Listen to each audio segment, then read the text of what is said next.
Good morning, everyone. My name is Ashish Handa, and the topic of today's discussion is paired T statistics. तो आज हम इस video में discuss करने वाले हैं कि पेयर्ड टी टेस्ट क्या है, पेयर टी टेस्ट और अनपेयर टी टेस्ट में क्या डिफरेंस है, और लास्ट में हम एक इंडस्ट्रियल प्रॉब्लम को लेंगे और उसे सॉल्व करेंगे। तो आप इस वीडियो में एंड तक बने रहिए, आपको पेयर टी टेस्ट पूरा समझ में आ जाएगा।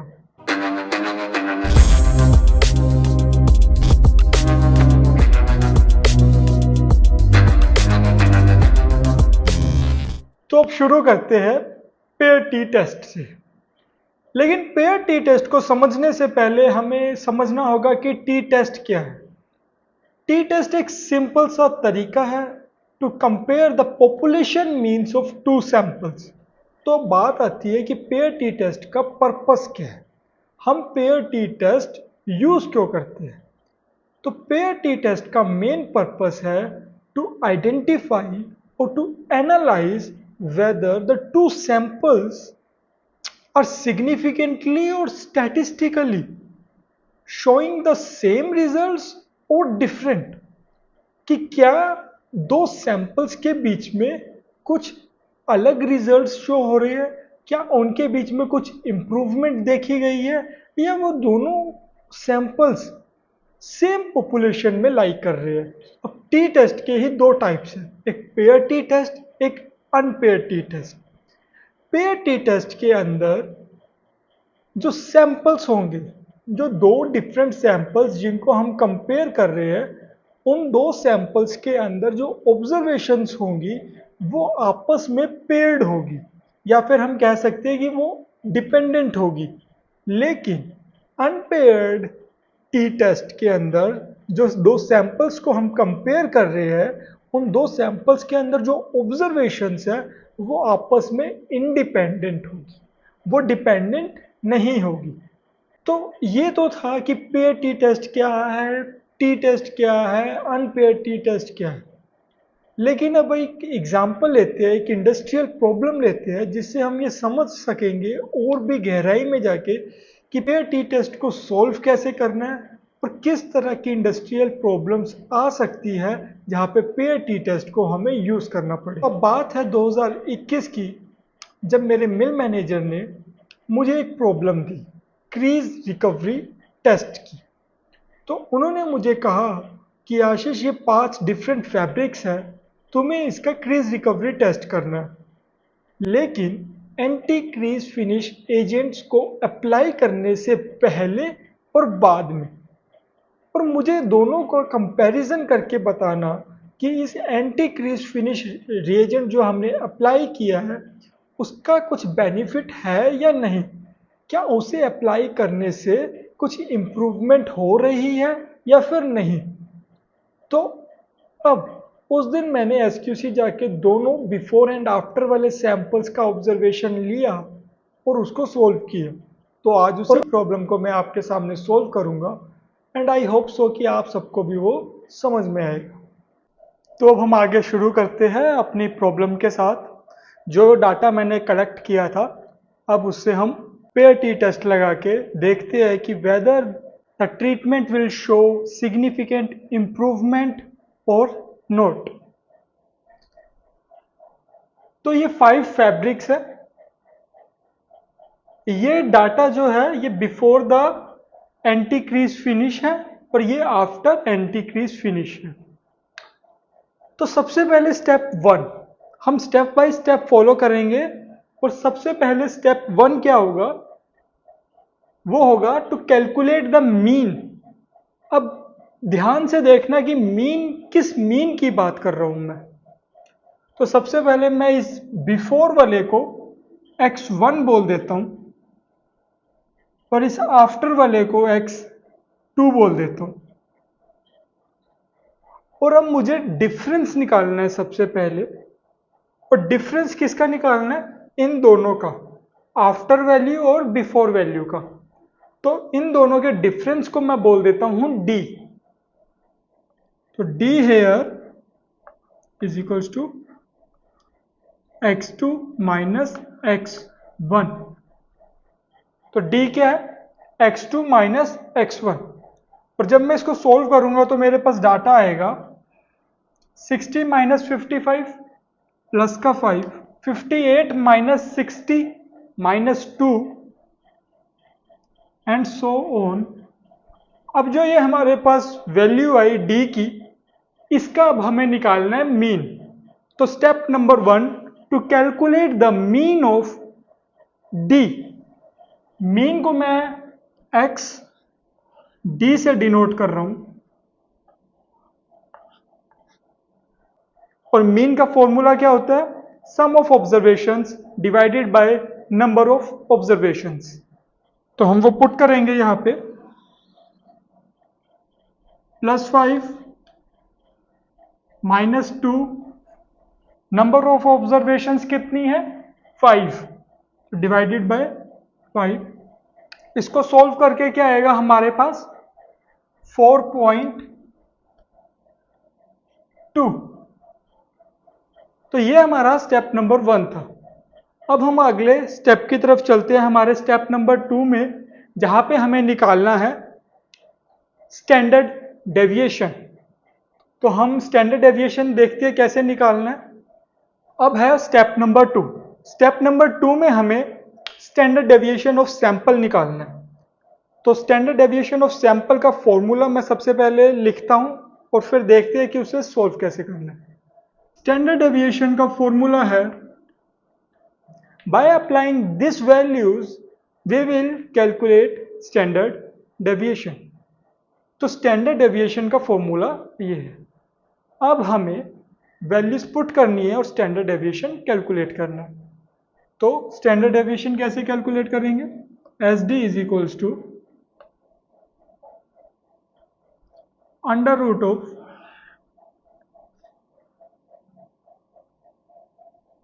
Divided by number of observations 5 थी हमारे पास, 5 माइनस 1।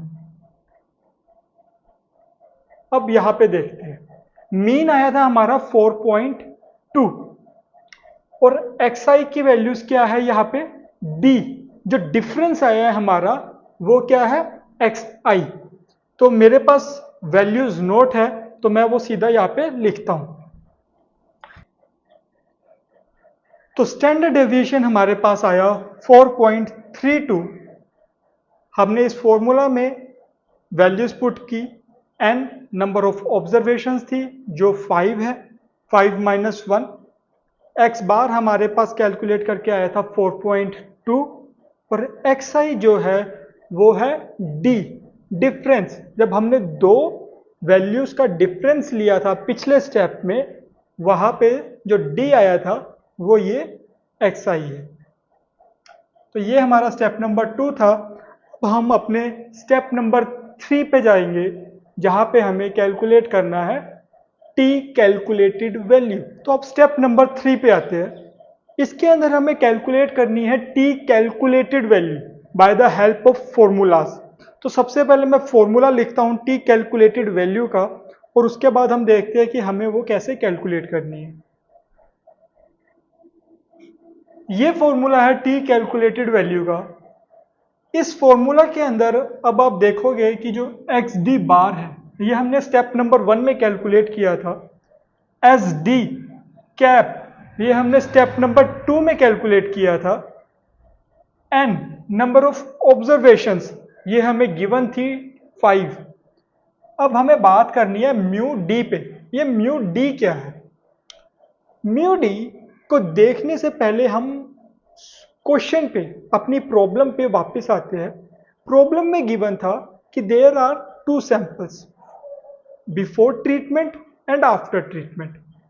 तो जो बिफोर ट्रीटमेंट सैंपल था हमारा, उसकी एक पॉपुलेशन होगी, उस पॉपुलेशन की एक मीन वैल्यू होगी। तो उस मीन वैल्यू को मैंने μ1 बोल दिया। अब आफ्टर ट्रीटमेंट उसकी कुछ एक पॉपुलेशन मीन वैल्यू होगी, उस मीन वैल्यू को मैंने μ2 बोल दिया। तो μ1 माइनस μ2 μd है। अब इस μd की वैल्यू क्या होगी, μd की वैल्यू होगी 0। क्योंकि हम ये एज्यूम करके चल रहे हैं कि जो हमारी स्टार्टिंग में दोनों के बीच में कोई भी डिफरेंस नहीं है। ये एक तरह से हमारी नल हाइपोथेसिस है कि अगर हमारे μ1 जो population mean of sample 1 before treatment and population mean of sample 2 after treatment, उनके बीच में अगर कोई डिफरेंस नहीं है तो इसका मतलब देयर इज नो इंप्रूवमेंट। तो अब हम μd को 0 मान के चल रहे हैं, बट अगर एट द एंड हमारी प्रॉब्लम उसको रिवर्स कर देती है, जो रिजल्ट्स है उसे रिवर्स कर देते हैं, तो इसका मतलब क्या होगा, ऑल्टरनेट हाइपोथेसिस सही हो जाएगी। तो अब xd की वैल्यू आई थी 4.2, μd मैंने बताया 0, sd की वैल्यू आई थी हमारे पास 4.32 और n आया था नंबर ऑफ ऑब्जर्वेशंस 5। जब हम इसे सॉल्व करेंगे तो रिजल्ट आएगा 2.17। तो हमारे पास जो t कैलकुलेटेड आई वो आई 2.17। अब स्टेप नंबर 4, स्टेप नंबर 4 में हमें t टेबल वैल्यू निकालना है। तो हम देखते हैं कि t टेबल वैल्यू कैसे निकालेंगे। नंबर 4 में by the help of statistical t table हमें यह कैलकुलेट करना है कि अल्फा 0.05 पे और degree of freedom n-1, n क्या है, नंबर ऑफ ऑब्जर्वेशंस, हमारे केस में n की वैल्यू है 5, तो 5 - 1 इज इक्वल्स टू 4, तो डिग्री ऑफ फ्रीडम 4 और अल्फा इज इक्वल्स टू 0.05 पे t की वैल्यू क्या आएगी। तो by the help of statistical table हम वो कैलकुलेट करेंगे और t की वैल्यू हमें मिलेगी 2.13। तो t एट अल्फा और डिग्री ऑफ फ्रीडम, इसको हम बोलते हैं t टेबल। अल्फा की वैल्यू है 0.05,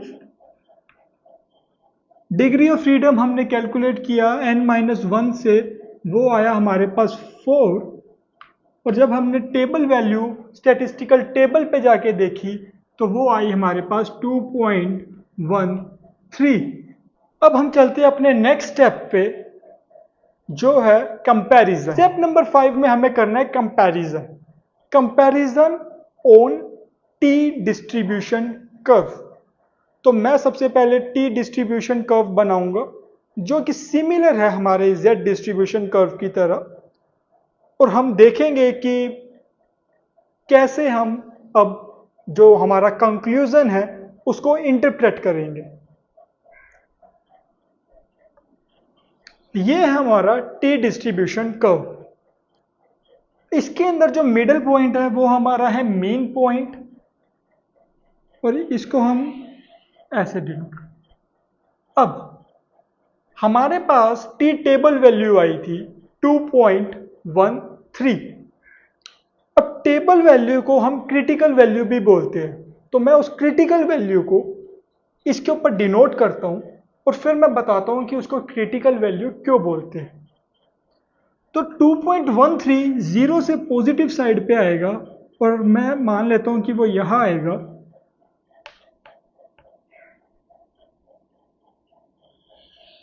अब हम बात करते हैं कि इस पॉइंट को क्रिटिकल पॉइंट क्यों बोलते हैं। क्योंकि अगर मैं इस पॉइंट से या फिर इस लाइन से लेफ्ट साइड में देखूंगा तो मेरी नल हाइपोथेसिस ट्रू होगी। इसका मतलब जो मैंने एज्यूम किया था μd इज इक्वल्स टू 0 वो सही है। इसका मतलब क्या हुआ, जो population mean of sample 1 is equals to population mean of sample 2 है वो सही है। लेकिन अगर मेरी जो कैलकुलेटेड वैल्यू आई वो इसके राइट साइड में आई, इस क्रिटिकल पॉइंट से आगे आई, इसका मतलब हमारी नल हाइपोथेसिस फॉल्स है। तो फिर हमारी कौन सी हाइपोथेसिस सही होगी? ऑल्टरनेट हाइपोथेसिस सही होगी। तो अगर हमारा पॉइंट इससे पहले आएगा तो इसका मतलब है mu D is equal to 0, जो हमने एज्यूम किया था वो सही है। और अगर ये इसके आगे आई, इसका मतलब mu D is not equals to 0। तो हमारी वैल्यू क्या आई थी? 2.17। तो वो कहीं ना कहीं यहां होगी। इसका मतलब हमारी नल हाइपोथेसिस फॉल्स है।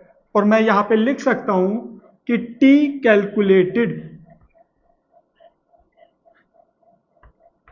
is greater than t table value, t calculated is greater than t table value। तो इसका मतलब क्या है?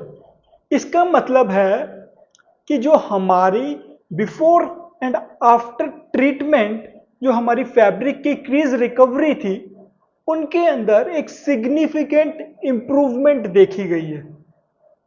तो मुझे लगता है कि आपको ये समझ में आया होगा, और इसी तरह से और भी टॉपिक्स को समझने के लिए आप मेरी वीडियोस देख सकते हो। Thank you.